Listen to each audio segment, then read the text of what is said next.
इंसान अल्लाह ताला के हक कैसे अदा करे। हम बंदों पर जो सबसे पहला हक अल्लाह रब्बुल आलमीन का आयद होता है वो ये कि हम अल्लाह रब्बुल आलमीन को जानें, उसको पहचानें और रब की खालिस बंदगी करें।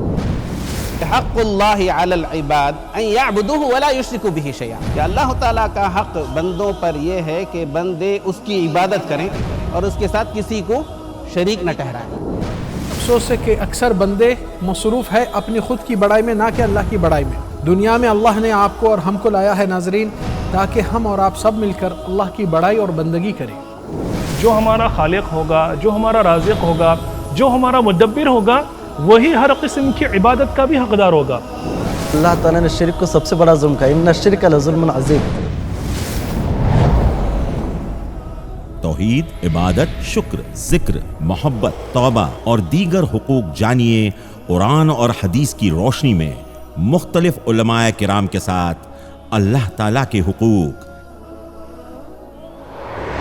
देखिए रोजाना शाम 7 बजे और हर दोपहर 2 बजे मर्सी टीवी पर।